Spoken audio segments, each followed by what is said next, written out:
Exam eagles சேனலின் அனைத்து நண்பர்களுக்கும் வணக்கம். நீங்க ஆவலோட எதிர்பார்த்துட்டு இருந்த டிஎன்பிஎஸ்சி குரூப் 4 2025 தேர்வுக்கான மிக மிக முக்கியமான நடப்பு நிகழ்வுகள் வீடியோ இதுதான்.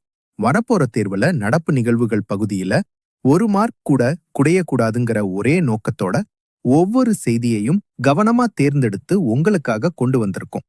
நம்ம சேனலுக்கு நீங்க புதுசா இருந்தீங்கன்னா மறக்காம சப்ஸ்கிரைப் பட்டனை அழுத்திடுங்க. சரி, வாங்க முதல் நடப்பு நிகழ்வை பற்றி விரிவாக பார்க்கலாம். இந்த ஸ்லைட்ல நீங்க பார்க்குற மாதிரி நம்ம முதல்ல பார்க்க போற தலைப்பு பெஹல்காம் பயங்கரவாத தாக்குதல். ஜம்மு காஷ்மீர்ல இருக்கிற பெஹல்காம் ஒரு மிக அழகான புகழ்பெற்ற சுற்றுலா தலம். அங்க சமீபத்துல நடந்த இந்த பயங்கரவாத தாக்குதல் நம்ம நாடு முழுக்க ஒரு பெரிய அதிர்வலியை ஏற்படுத்தியது. இந்த மனிதாபிமானமற்ற தாக்குதலுக்கு த ரெசிஸ்டன்ஸ் ஃப்ரண்ட், அதாவது TRF என்ற அமைப்பு பொறுப்பேற்று இருக்கு. இப்போ நம்ம தேர்வு நோக்குல இது ஏன் முக்கியம்னு பார்க்கலாம். இதுல இருந்து 2 விதமான கேள்விகள் வர வாய்ப்பு இருக்கு. பெஹல்காம் பகுதி எந்த மாநிலத்தில் அல்லது யூனியன் பிரதேசத்தில் அமைந்துள்ளது என்று கேட்கலாம். பதில்: ஜம்மு மற்றும் காஷ்மீர். சமீபத்தில் பெஹல்காமில் நடந்த தாக்குதலுக்கு பொறுப்பேற்ற அமைப்பு எது என்றும் கேட்கலாம். பதில்: த ரெசிஸ்டன்ஸ் ஃப்ரண்ட், TRF.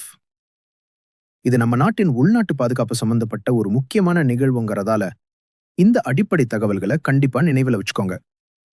சரி, இப்போ நம்ம அடுத்த முக்கியமான நடப்பு நிகழ்வுக்கு போகலாம். வாங்க. ஆபரேஷன் சிந்தூர். பெஹல்காம் தாக்குதலுக்கு பதிலடியாக நம்ம இந்திய படைகள் இந்த ராணுவ நடவடிக்கையை தொடங்கினாங்க.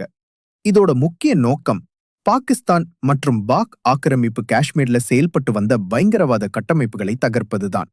அதன்படி மிக துல்லியமான ஏவுகணை தாக்குதல்கள் மூலமா அங்க இருந்த 9 பயங்கரவாத கட்டமைப்புகளை நம்ம படைகள் முழுமையா அழிச்சாங்க. தேர்வு நோக்குல இது ரொம்ப முக்கியம் நண்பர்களே.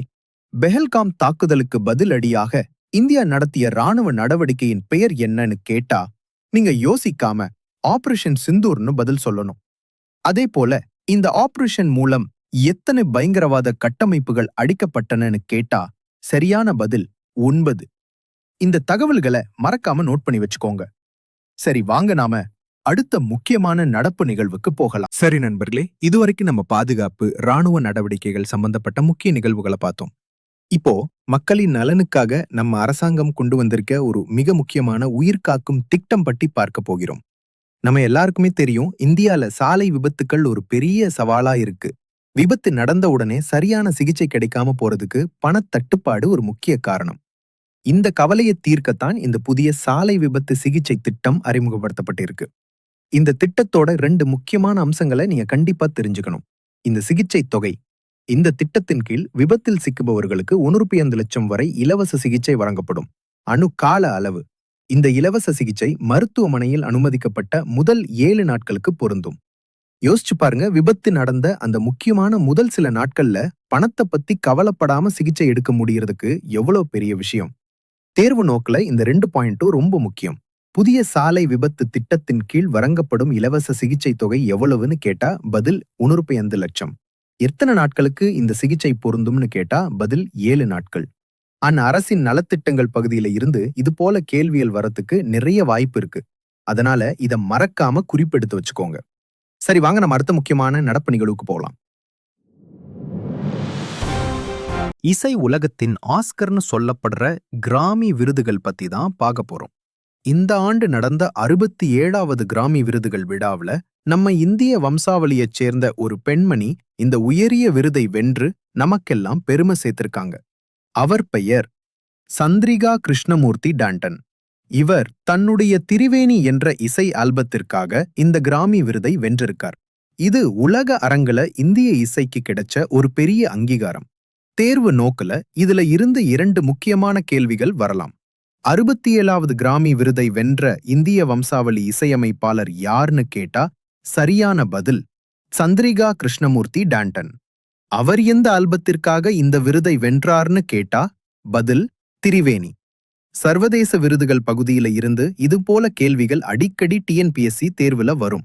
அதனால இந்த 2 பெயரையும் நல்லா ஞாபகம் வச்சுக்கோங்க. சரி, வாங்க நம்ம அடுத்த முக்கியமான நடப்பு நிகழ்வுக்கு போகலாம். நண்பர்களே, கிராமி விருது மாதிரி உலக அளவில் இந்தியாவுக்கு கிடைத்த இன்னொரு மிகப்பெரிய அங்கீகாரத்தை பற்றி தான் நாம இப்போ பார்க்க போறோம். உலகத்தோட மிக முக்கியமான ஆவணங்களையும் அறிவுசார் பொக்கிஷங்களையும் பாதுகாப்பதற்காக யுனெஸ்கோ அமைப்பு உலக நினைவக பதிவேடு memory of the world register அப்படின்னு ஒன்ன பராமரிச்சுட்டு வராங்க. இந்த மதிப்புமிக்க பட்டியல்ல இப்போ நம்ம இந்தியாவோட 2 மிக முக்கியமான நூல்களை சேர்த்திருக்காங்க. இது நமக்கெல்லாம் ரொம்ப பெருமையான விஷயம். நண்பர்களே, யுனெஸ்கோ மாதிரி உலக அளவிலான அங்கீகாரங்களை பார்த்தோம். இப்போது நம்ம இந்திய இலக்கிய உலகத்தோட உச்சபட்ச விருதான மிக உயரிய விருதை பற்றி பார்க்க போகிறோம். அதுதான் ஞானபீட விருது. இந்தியாவில ஒரு எழுத்தாளருக்கு வழங்கப்படும் மிக உயர்ந்த கௌரவம் இதுதான். இந்த ஆண்டு 59வது ஞானபீட விருது யாருக்கு வழங்கப்பட்டிருக்குன்னு தெரிஞ்சுக்க வேண்டாமா? இந்த மிகப்பெரிய விருதை பிரமுக ஹிந்தி மொழி எழுத்தாளரான திரு வினோத்குமார் சுக்லா அவர்கள் வென்றிருக்கிறார். இலக்கியத்தில் ஒருவருடைய வாழ்நாள் பங்களிப்பிற்காக இந்த விருது வழங்கப்படுவது வழக்கம். தேர்வு நோக்குல இது மிக மிக முக்கியமான ஒரு பகுதி. 59வது ஞானபீட விருது யாருக்கு அறிவிக்கப்பட்டதுன்னு கேட்டா சரியான பதில் வினோத்குமார் சுக்லா. ஞானபீட விருது பெற்ற வினோத்குமார் சுக்லா எந்த மொழி எழுத்தாளர்னு கேட்டா பதில் இந்தி. இந்த 2 பாயிண்டையும் கண்டிப்பா நோட் பண்ணி வச்சுக்கோங்க. ஞானபீட விருது பத்தின கேள்வி இல்லாத வினாத்தாளே இல்லைன்னு சொல்லலாம். வாங்க நாம அடுத்த முக்கியமான நடப்பு நிகழ்வுக்கு போகலாம். ஞானபீட விருது ஒரு படைப்பாளியோட வாழ்நாள் சாதனைக்கானது. ஆனா ஒரு மொழியின் சிறந்த படைப்பை இன்னொரு மொழிக்கு கொண்டு சேர்க்கிற மொழிபெயர்ப்பாளர்களையும் சாகித்ய அகாடமி கௌரவிக்குது. அப்படிப்பட்ட ஒரு முக்கியமான விருதை பற்றி தான் நாம இப்போ பார்க்க போறோம். அதுதான் சாகித்ய அகாடமி மொழிபெயர்ப்பு விருது. இந்த வருஷம், அதாவது 2024ஆம் ஆண்டுக்கான இந்த விருதை நம்ம தமிழ் எழுத்தாளர் விமலா அவர்கள் வென்றிருக்கிறார். இந்த விருதுக்கு பின்னாடி இருக்கிற 3 முக்கியமான விஷயங்களை நாம தெரிஞ்சுக்கணும். அசல் நூல், ஒரிஜினல் ஒர்க். இவர் மொழிபெயர்த்த புத்தகம் மலையாள மொழியில் வெளியான என்ட ஆங்கள் என்ற நூல். மொழிபெயர்ப்பு, டிரான்ஸ்லேஷன். இந்த மலையாள நூலை தமிழ் எழுத்தாளர் விமலா அவர்கள் தமிழுக்கு மொழிபெயர்த்தார். அங்கீகாரம். இந்த சிறந்த மொழிபெயர்ப்புக்காக அவருக்கு 2024ஆம் ஆண்டின் சாகித்ய அகாடமி மொழிபெயர்ப்பு விருது வழங்கப்பட்டிருக்கு. தேர்வுல கேள்வி எப்படி வரலானா, 2024ஆம் ஆண்டுக்கான சாகித்ய அகாடமி மொழிபெயர்ப்பு விருதை வென்றவர் யாருன்னு கேட்டா சரியான பதில் விமலா. எந்த நூலுக்காக இந்த விருது வழங்கப்பட்டதுன்னு கேட்டா என்ட ஆண்கள் என்ற மலையாள நூலை தமிழ்ல மொழிபெயர்த்ததுக்காக அப்படிங்கறத நீங்க நினைவுல வச்சுக்கணும். சரி, வாங்க அடுத்த பகுதிக்கு போகலாம். சாகித்ய அகாடமியோட மொழிபெயர்ப்பு விருது பற்றி பார்த்தோம். இப்போ அதே சாகித்ய அகாடமி தமிழ் மொழிக்கு நேரடியா வழங்குற மற்ற முக்கியமான விருதுகள் 2024ஆம் ஆண்டுக்கு யார் யாருக்கு கிடைச்சிருக்குன்னு பார்க்கலாம். இந்த ஸ்லைட்ல ஒரு பட்டியல் இருக்கு பாருங்க. இத நம்ம ஒன்னொன்னா விரிவாக பார்க்கலாம். முதன்மையான விருது. சாகித்ய அகாடமியின் மிக முக்கியமான இந்த விருது இந்த ஆண்டு ஆய்வாளர் ஆயிரா வெங்கடாசலபதி அவர்களுக்கு வழங்கப்பட்டிருக்கு. அவருடைய திருநெல்வேலி எழுச்சியும் வவுசியும் 1902 என்ற மிக முக்கியமான ஆய்வு நூலுக்காக இந்த விருது கொடுக்கப்பட்டிருக்கு. யுவ புரஸ்கார். அடுத்து யுவ, அதாவது இளம் எழுத்தாளர்களை ஊக்குவிக்கும் யுவ புரஸ்கார் விருது. இந்த விருத லோகேஷ் ரகுராமன் அவர்கள் தனது விஷ்ணு வந்தார் என்ற சிறுகதை தொகுப்புக்காக வென்றிருக்கிறார். பால புரஸ்கார். கடைசியாக குழந்தைகளுக்கான இலக்கியத்திற்காக வழங்கப்படும் பால புரஸ்கார் விருது. இந்த விருத யூமா வாசிகி அவர்கள் தனது தந்தியின் பிறந்த நாள் என்ற சிறுகதைக்காக வென்றிருக்கிறார். நண்பர்களே, தேர்வு நோக்கில இந்த 3 விருதுகளும் அதை வென்றவங்களும் அவங்களோட படைப்புகளும் மிக மிக முக்கியம். இத பொறுத்து மாதிரியான கேள்விகள்ல கேட்க அதிக வாய்ப்பு இருக்கு. உதாரணமா, ஒரு பக்கம் விருதுகளையும் மறுபக்கம் வெற்றியாளர்கள் பெயரையும் கொடுத்து சரியா பொருத்த சொல்லலாம். அதனால இந்த பட்டியலை அப்படியே ஒரு ஸ்கிரீன்ஷாட் எடுத்து வச்சுக்கோங்க. சரி, வாங்க அடுத்த தலைப்புக்கு போகலாம். நண்பர்களே, நாம இலக்கிய விருதுகள் பற்றி பார்த்தோம். இப்போ சுற்றுச்சூழல் பாதுகாப்புக்காக கொடுக்கப்படுற ஒரு மிக முக்கியமான சர்வதேச விருது பற்றி பார்க்க போகிறோம். அதுதான் ராம்சார் ஈரநிலங்கள் விருது. ஈரநிலங்கள்னா சதுப்பு நிலங்கள், ஏரிகள், குளங்கள் மாதிரி நம்ம பல்லுயிர் பெருக்கத்துக்கு மிக அவசியமான இடங்கள். இத பாதுகாக்கிறவங்களுக்கு கொடுக்கப்படுறதுதான் இந்த விருது. இந்த விருதுல ஒரு வரலாற்று சாதனையே நடந்திருக்கு. என்னன்னா, இந்த விருதை வென்ற முதல் இந்தியர் என்ற பெருமையை நம்ம தமிழ்நாட்டை சேர்ந்த ஜெயஸ்ரீ வெங்கடேசன் அவர்கள் பெற்றிருக்காங்க. அவர் அப்படி என்ன சாதனை செஞ்சாங்கன்னு பாத்தீங்கன்னா, நம்ம தமிழ்நாட்டுல மட்டுமே சுமார் 44 ஈரநிலங்களை பாதுகாக்க உதவி செஞ்சிருக்காங்க. நம்ம மாநிலத்துக்கு இது எவ்வளவு பெரிய பெருமை பாருங்க. தேர்வு நோக்குல இது ரொம்ப முக்கியம். ராம்சார் ஈரநிலங்கள் விருத வென்ற முதல் இந்தியர் யாருன்னு கேட்டா சரியான பதில் ஜெயஸ்ரீ வெங்கடேசன். அவர் தமிழ்நாட்டில் எத்தனை ஈரநிலங்களை பாதுகாக்க உதவினாருன்னு கேட்டா பதில் 44. ஒரு இந்தியர் முதல் முறையா அந்த விருதை வாங்குறதும் அவர் நம்ம தமிழ்நாட்டை சேர்ந்தவர் என்பதும் இது தேர்வுக்கான ஒரு ஸ்டார் கேள்வியா மாத்துது. கண்டிப்பா இதை நினைவுல வச்சுக்கோங்க. சரி, வாங்க அடுத்த தலைப்பை பார்க்கலாம். நண்பர்களே, ஒரு தனிநபருக்கு கிடைத்த சர்வதேச சுற்றுச்சூழல் விருது பற்றி பார்த்தோம். இப்போ நம்ம நாட்டுக்கும் நம்ம நாட்டு தலைவர்களுக்கும் மற்ற நாடுகள் சமீபத்தில் வழங்கிய சில முக்கிய சர்வதேச விருதுகளைப் பற்றி விரைவாக பார்க்கலாம். இந்த பட்டியல்ல 3 முக்கியமான விருதுகள் இருக்கு. இதை நாம ஒவ்வொன்னா பார்க்கலாம். போர்ச்சுகல் நாட்டின் கௌரவம். போர்ச்சுகல் நாட்டின் தலைநகரமான லிஸ்பனின் சிட்டி கீ ஆஃப் ஆனர் என்ற விருது நம்ம இந்திய குடியரசுத் தலைவருக்கு வழங்கப்பட்டிருக்கு. பார்படாஸ் நாட்டின் அங்கீகாரம். அடுத்து பார்படாஸ் நாட்டின் மிக உயரிய விருதான் order of freedom of Barbados என்ற விருது நம்ம பிரதமர் நரேந்திர மோடி அவர்களுக்கு வழங்கப்பட்டிருக்கு. மொரிஷியஸ் நாட்டின் விருது. கடைசியாக மொரிஷியஸ் நாடு தங்களின் the grand commander order of the star and key என்ற விருதை நம்ம பிரதமர் நரேந்திர மோடிக்கு வழங்கி கௌரவித்திருக்கு. தேர்வு நோக்குல இதை பொறுத்துக மாதிரியான கேள்விகள்ல கேட்க அதிக வாய்ப்பிருக்கு. ஒரு பக்கம் நாட்டின் பெயரையும் மறுபக்கம் விருதுகளின் பெயரையோ அல்லது விருது பெற்ற தலைவரையோ கொடுத்து பொருத்தச் சொல்லலாம். அதனால எந்த நாடு என்ன விருது யாருக்கு கொடுத்தாங்கன்னு தெளிவா ஞாபகம் வச்சுக்கோங்க. சரி, வாங்க அடுத்த தலைப்பை பார்க்கலாம். இப்போ நம்ம தமிழக அரசு பெண்களை பெருமைப்படுத்தும் விதமாக ஆண்டுதோறும் வழங்குற ஒரு மிக முக்கியமான விருது பற்றி பார்க்கலாம். அதுதான் ஔவையார் விருது. சமூக சேவை, கல்வி, கலை, இலக்கியம்னு பல்வேறு துறைகள்ல சிறந்து விளங்கும் பெண்களுக்கு நம்ம தமிழ்நாடு அரசு இந்த விருதை வழங்கி கௌரவிக்குது. இந்த வருஷம், அதாவது 2025ஆம் ஆண்டுக்கான ஔவையார் விருது யசோதா சண்முக சுந்தரம் அவர்களுக்கு வழங்கப்பட்டிருக்கு. தேர்வுல இது ஒரு நேரடியான கேள்வியா வரதுக்கு அதிக வாய்ப்பிருக்கு. 2025ஆம் ஆண்டுக்கான ஔவையார் விருது யாருக்கு வழங்கப்பட்டது கேட்டா சரியான பதில் யசோதா சண்முக சுந்தரம். நம்ம மாநில அரசு வழங்குற விருதுங்கிறதால இது டிஎன்பிஎஸ்சி தேர்வுகளுக்கு ரொம்பவே முக்கியம். இந்த பெயரை மறக்காம ஞாபகம் வச்சுக்கோங்க.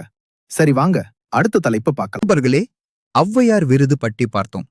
இப்போ அதே போல நம்ம தமிழக அரசு தலைசிறந்த தலைவர்களின் பெயரில் வழங்குற இன்னும் சில முக்கியமான விருதுகள் 2024ஆம் ஆண்டுக்கு யார் யாருக்கு கிடைச்சிருக்குன்னு ஒரு பட்டியலாவே பார்க்கலாம். இந்த ஸ்லைடுல இருக்கிற 4 விருதுகளுமே தேர்வு நோக்குல ரொம்ப முக்கியம். வாங்க வரிசையா பார்க்கலாம். முதல்ல தந்தை பெரியார் விருது. இந்த விருது விடுதலை ராஜேந்திரன் அவர்களுக்கு வழங்கப்பட்டிருக்கு. அடுத்து அண்ணல் அம்பேத்கர் விருது. இந்த விருது ரவிக்குமார் எம்பி அவர்களுக்கு கொடுக்கப்பட்டிருக்கு. மூன்றாவதா பேரறிஞர் அண்ணா விருது. இந்த விருது எல் கணேசன் அவர்களுக்கு வழங்கப்பட்டிருக்கு. கடைசியாக காமராஜர் விருது. இந்த விருது KV தங்கபாலு அவர்களுக்கு கொடுக்கப்பட்டிருக்கு. தேர்வை பொறுத்தவரை இது பொறுத்து பகுதியில கேட்கறதுக்கு அதிக வாய்ப்புள்ள ஒரு தலைப்பு. ஒரு பக்கம் விருதுகளின் பெயரையும் மறுபக்கம் விருது பெற்றவர்களின் பெயரையும் கொடுத்து சரியா பொறுத்து சொல்லலாம். அதனால எந்த விருது யாருக்கு கொடுக்கப்பட்டதுன்னு தெளிவா படிச்சு வச்சுக்கோங்க. நண்பர்களே, தமிழக அரசு தலைவர்களின் பெயரில் வழங்கும் விருதுகளை பார்த்தோம். இப்போ நம்ம தமிழக அரசு ஒவ்வொரு ஆண்டும் குடியரசு தின விழாவின் போது வழங்குற சில சிறப்பு விருதுகள் பற்றி பார்க்கலாம். 2025ஆம் ஆண்டு குடியரசு தின விழாவில் 2 முக்கியமான விருதுகள் வழங்கப்பட்டிருக்கு. முதல்ல வீர தீரச் செயலுக்கான அண்ணா பதக்கம். ஆபத்தான நேரங்களில் உயிரை பணயம் வைத்து வீரமாக செயல்படுபவர்களுக்கு இந்த விருது வழங்கப்படும். இந்த ஆண்டு தீயணைப்பு மற்றும் மீட்பு பணித்துறையைச் சேர்ந்த திரு வெற்றிவேல் அவர்களுக்கு இந்த விருது வழங்கப்பட்டிருக்கு. அடுத்து சமூக ஒற்றுமையை வலியுறுத்தும் ஒரு முக்கியமான விருது கோட்டை அமீர் மத நல்லிணக்க பதக்கம். சமூகத்தில் மத நல்லிணக்கத்திற்காக பாடுபடுபவர்களை கௌரவிக்கும் இந்த விருது இந்த ஆண்டு திரு SA அமீர் அம்சா அவர்களுக்கு வழங்கப்பட்டிருக்கு. தேர்வு நோக்கில் இந்த 2 விருதுகளும் விருது பெற்றவர்களின் பெயர்களும் ரொம்ப முக்கியம். 2025ஆம் ஆண்டுக்கான அண்ணா வீர தீர பதக்கம் யாருக்கு வழங்கப்பட்டது என்று கேட்டால் சரியான பதில் வெற்றிவேல். கோட்டை அமீர் மத நல்லிணக்க பதக்கம் வென்றவர் யார் என்று கேட்டால் பதில் SA அமீர் அம்சா. இந்த பெயர்களை கண்டிப்பா குறிப்பெடுத்து வச்சுக்கோங்க. சரி, வாங்க அடுத்த பகுதிக்கு போகலாம். குடியரசு தின சிறப்பு விருதுகளை பார்த்தோம். இப்போ தமிழ் மொழிக்கும் இலக்கியத்துக்கும் பங்களித்த சான்றோர்களை கௌரவிக்க நம்ம தமிழக அரசு வழங்குற வேறு சில முக்கியமான விருதுகள் பத்தி பார்க்கலாம். தமிழ் இலக்கிய உலகோட ஜாம்பவான்கள் பெயரிலான இந்த விருதுகள் ரொம்பவே முக்கியமானது. இந்த ஸ்லைட்ல இருக்கிற 3 விருதுகளையும் வரிசையா பார்க்கலாம். முதல்ல மகாகவி பாரதியார் விருது. இந்த வருஷம் இந்த விருது கவிஞர் கபிலன் அவர்களுக்கு வழங்கப்பட்டிருக்கு. அடுத்து பாவேந்தர் பாரதிதாசன் விருது. இந்த விருது பொன் செல்வ கணபதி அவர்களுக்கு கொடுக்கப்பட்டிருக்கு. மூன்றாவதா உலக பொதுமறை தந்த திருவள்ளுவர் பெயரிலான திருவள்ளுவர் விருது. இந்த விருது இந்த ஆண்டு படிக்காராமு அவர்களுக்கு வழங்கப்பட்டிருக்கு. நண்பர்களே, நான் திரும்பவும் சொல்றேன், இது போல பட்டியல்கள் தேர்வு நோக்குல ரொம்ப முக்கியம். இது ஒரு நல்ல பொருத்து கேள்விக்கான வாய்ப்பு. ஒரு பக்கம் விருதுகளின் பெயரையும் மறுபக்கம் வெற்றியாளர்களின் பெயரையும் கொடுத்து பொருத்தச் சொல்லலாம். அதனால எந்த விருது யாருக்குன்னு தெளிவா படிச்சுக்கோங்க. சரி, வாங்க அடுத்த தலைப்பை பார்க்கலாம். நண்பர்களே, இவ்வளவு நேரம் பொறுமையா இந்த முக்கியமான நடப்பு நிகழ்வுகளை பார்த்த உங்க எல்லோருக்கும் எங்களுடைய மனமார்ந்த நன்றி. இந்த வீடியோ உங்களுக்கு பிடிச்சிருந்தா மறக்காம ஒரு லைக் பண்ணுங்க. உங்களைப் போலவே டிஎன்பிஎஸ்சி தேர்வுக்கு தயாராகிற உங்க நண்பர்களுக்கும் இதை ஷேர் பண்ணுங்க. அவங்களுக்கும் இது ரொம்ப உதவியா இருக்கும். உங்களுக்கு ஏதாவது சந்தேகம் இருந்தாலோ அல்லது அடுத்ததா என்ன தலைப்புல வீடியோ வேணும்னு நீங்க விரும்பினாலோ அதை தவறாம கீழ் கமெண்ட்ல சொல்லுங்க. முக்கியமா நீங்க இன்னும் நம்ம எக்ஸாம் ஈகிள் சேனலுக்கு சப்ஸ்கிரைப் பண்ணலன்னா உடனே சப்ஸ்கிரைப் பண்ணி பக்கத்துல இருக்கிற பெல் ஐகானையும் கிளிக் பண்ணிருங்க. அப்போதான் நாங்க அடுத்தடுத்து போட போற தேர்வுக்கான முக்கியமான வீடியோக்கள் எதுவும் உங்களை தவறாம வந்து சேரும். அடுத்த வீடியோவில் சந்திப்போம். தொடர்ந்து முயற்சி செய்யுங்கள், நிச்சயம் வெற்றி பெறுவீர்கள். நன்றி.